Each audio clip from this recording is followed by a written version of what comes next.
Okay guys, so today we just want to talk about hip pain, and we want to look at a number of the reasons why you may be getting hip pain. And there's a few things that can go on. You can have issues with the muscles and the muscle tendons. You get the tendinopathies. Sometimes you'll get like a little snapping hip, and that can be a few things. One of the main reasons for your snapping hip is the iliopsoas that flicks over the bone in here, and that can sometimes be painful. If you're getting pain that's not resolving, then very good to be aware of the possibility of labral tears, and your labrum is like that little sort of sleeve around the joint in your hip, so you want to be aware of those things. They're very, very commonly missed. Then other things will get you facing on that way anymore. You can get your trochanteric bursitis, so sometimes you'll get pain through that lateral side. That can be inflammation of the bursa, and that can be really nasty as well. Arthritic conditions are also very common in the hip. So if you're getting hip pain, get to your healthcare professional and find out exactly what's causing it. So what we want to do is just have a look at Laura walking, and we're basically going to tell her not to control the hips too well, and I'll show you how most people will walk. So do you want to head that way, Laura?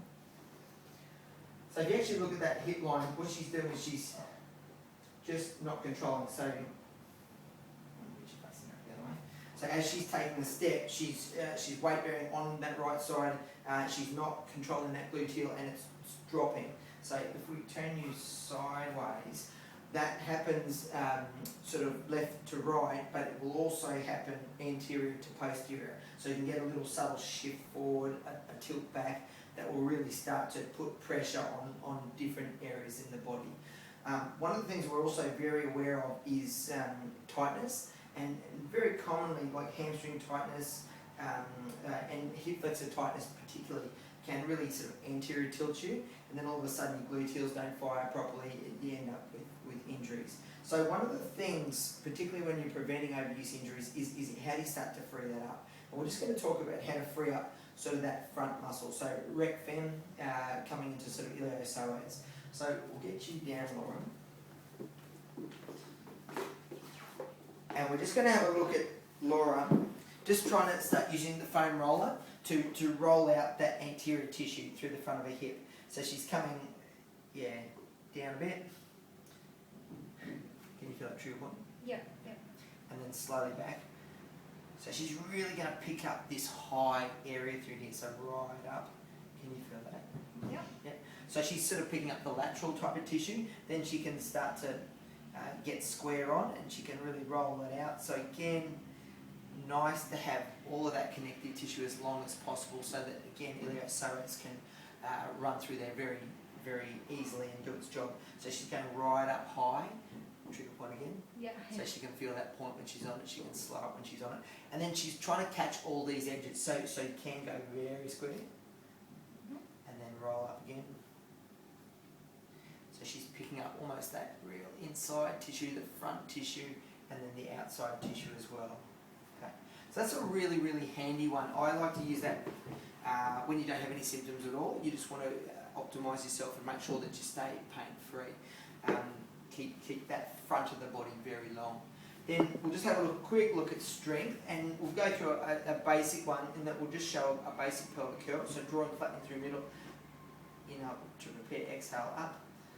Hold for breath in, so control through here. Make sure that you have no problems with your back if you're going to do anything like this. If you do, see your doc.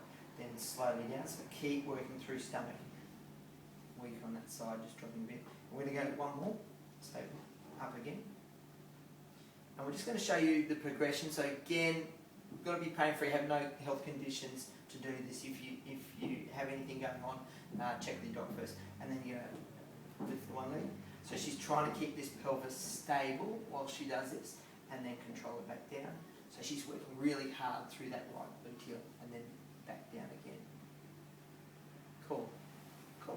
So let's put that there.